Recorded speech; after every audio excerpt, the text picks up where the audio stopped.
making a decision, we have to accept the fact that there will always be a consequences following said decision. Whether it is a small one that barely affects anything, to downright massive consequences that may or may not be coming right back and eat out our bottom. Some may call it karma, some may call it fate, but leaving those aside, today we are going to discuss 3 simple elements that may actually help us to think and act a little clearer, so that we can focus more on the result rather than the consequences and reason, or simply to say, so that we are not having any regrets. The first one that we are going to discuss is called worth. At the beginning of a decision making, knowing the worth of said action along with the reaction is always a key point to know the right steps and reaction that needs to be sorted out in the end. Just by simply choosing without reason and downright commencing said action is not enough.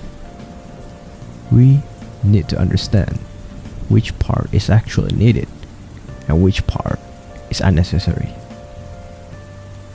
We need to actually know which one is to be accepted and acted out, and which part is to be rejected and not to be thought out again. After all, acting out without any plans or preparation tends to lead us into a problem that will trouble us without need and plenty of preparation of our part. The second is going to be simply known as reason.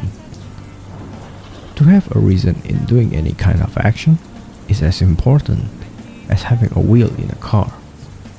It is actually fine without having those, but have fun trying to move the car, because you can still use the car as the other thing aside from its main objective, which is to drive you to another destination.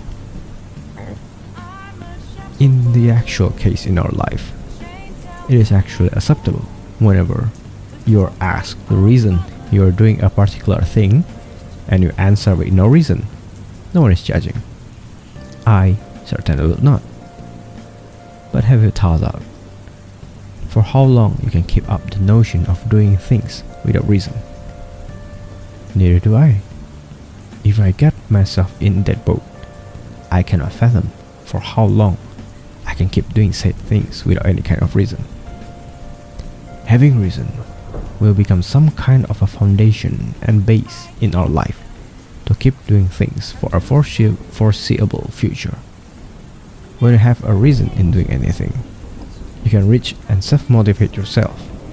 When you're having a down moment or feeling negative emotion such as unworthiness or realistically emptiness.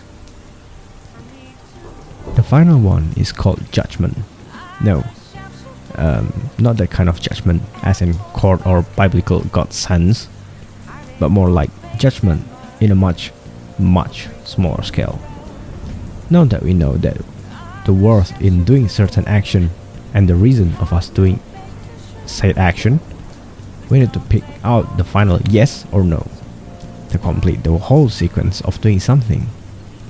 Let's say you decided that doing a prank will be worth the laugh, and the reason you are doing it is because you are bored and desperately need some kind of entertainment in order to humor you or even maybe your friends. But the thing is, the target of prank is an old man who is actually doing his own things and it didn't actually bother you in the slightest. The reason this judgment is important is actually because of it is the final decision maker in ourselves that will say the final yes or no. Another example being, imagine you're having a bad day at work. Then when you come home, you see your family or even loved ones. Then you can actually let your frustration out and lash out at them so that you can feel relief from said stress. But is it worth it? What is your reason doing so? When you lash out at them, you actually hurt them, either physically or mentally. Doing so, you will benefit yourself. by hurting others. Once again, it's worth it. Imagine the first and second step is like collecting the evidences and witnesses when presenting a case in a court as a lawyer. And the final step is acting as the judge himself.